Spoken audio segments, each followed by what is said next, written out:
ఈరోజు బహుజన నాయకుడు సర్దార్ సర్వాయి పాపన్న గౌడ్ గారి 374వ జయంతి సందర్భంగా ఆయనను స్మరించుకోవడం జరుగుతుంది. ఈ కార్యక్రమానికి ఆర్మూర్ పట్టణ గౌడ సంఘం సభ్యులతో పాటు స్థానిక నాయకులు, అభిమానులు అందరికీ ఆయన యొక్క జయంతి శుభాకాంక్షలు తెలియజేస్తూ 370 సంవత్సరాల క్రితం సర్దార్ సర్వాయి పాపన్న గౌడ్ విలాసపురంలో ఒక పేద కుటుంబంలో జన్మించి ఆనాటి మొఘలుల దౌర్జన్యాలను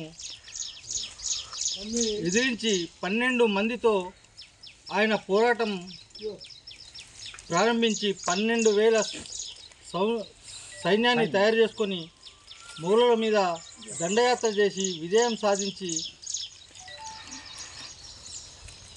మన చరిత్ర సృష్టించినటువంటి గొప్ప యోధుడు.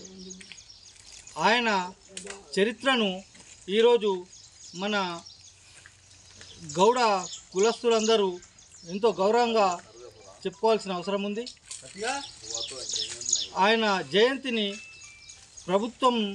ప్రభుత్వ లాంఛనాలతో ఈ కార్యక్రమం చేయడం చాలా ఆనందంగా ఉంది. అలాగే గత ప్రభుత్వంలో కూడా మన గౌడ సంఘాలు ఆయన చరిత్రను పాఠ్య పుస్తకాల్లో ఉంచాలని చెప్పేసి కోరడం జరిగింది. అదేవిధంగా నేడు ఈరోజు కూడా మన అన్ని రాష్ట్ర స్థాయి గౌడ సంఘాలు కూడా 5వ తరగతి పాఠ్య పుస్తకాల్లో ఆయన చరిత్రను పాఠ్యాంశంగా చేర్చాలనేది డిమాండ్ ఉంది. ఆ విషయాన్ని ఈరోజు ప్రభుత్వం దృష్టికి తీసుకెళ్తా ఉన్నారు. సాయంత్రం 4 గంటలకు రవీంద్ర భారత్లో మన రాష్ట్ర గౌడ సంఘాల నాయకులు సీఎం రేవంత్ రెడ్డిని గారిని కలిసి పాఠ్యాంశంగా చేర్చాలనే ఒక అంశాన్ని ఈరోజు కోరడం జరుగుతూ ఉన్నది. ఈ అంశాన్ని మరింత ముందుకు తీసుకుపోతూ ఈ చరిత్రను మన 5వ తరగతి పాఠ్యాంశంగా తీర్చే వరకు మనం అందరం కలిసి దీన్ని సాధించుకోవాలని చెప్పేసి ఈ సందర్భంగా తెలియజేస్తూ అందరికీ మరొకసారి సర్దార్ సర్వాయి పాపన్న జయంతి శుభాకాంక్షలు తెలియజేయడం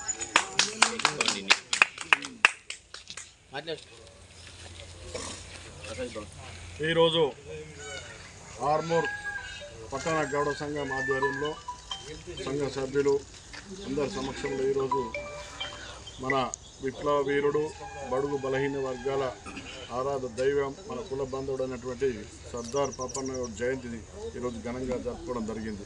మరి ఆయన చరిత్రగానే మిగిలిపోకుండా మరి మన రాబోయే తరం కూడా గుర్తించి వారి ఆశయాలకు ఆధారం చేపడుతూ మరి కొనసాగించాలని కోరుతా ఉన్నాము.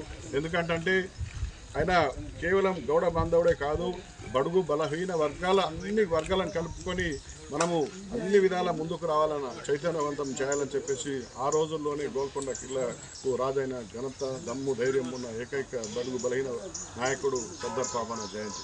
మరి ఆయన ఆశయాలను కొనసాగించాల్సిన అవసరం చాలా మన అందరి మీద ఉంది. ఎందుకంటే ఈ రోజుల్లో రాజకీయంగా అయితేనేమి, అన్ని విధాలు అయితేనేమి బడుగు బలహీన వర్గాలము కింది స్థాయికి వెళ్ళిపోతున్నాం తప్ప మరి ఒక ముందడుగు వేసిన దాఖలు లేవు.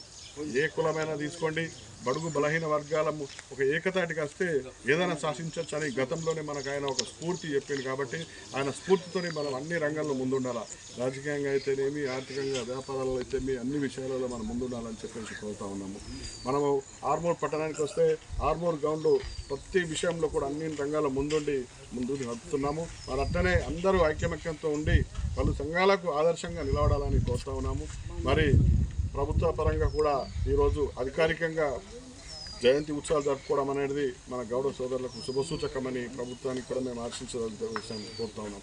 ఎందుకంటే మన గౌడ సంఘం గౌడులకు ఏ పార్టీ అయినా చేయుతనిస్తారు. మనం అన్ని రంగాల్లో మన కింగ్ మేకర్లనే ఉంటాం, కానీ కింగులం కాలేకపోతున్నాం మన ఒక బాధ ఉంది. కాబట్టి మనం ఖచ్చితంగా కింగ్ మేకర్లమే కాదు, కింగులమని నిరూపించుకోవాలా. ప్రతి ఏ అవకాశం వచ్చినా కానీ మనం అన్ని రంగాల్లో ముందుండాలా, రాజకీయంగా కానీ అన్ని విధాలుగా వాడుకోవాలని చెప్తాను. అవకాశం ఇచ్చిన గౌడ సోదరులందరికీ పెద్ద మనసుతో నమస్కారం. జై కౌండిన్య.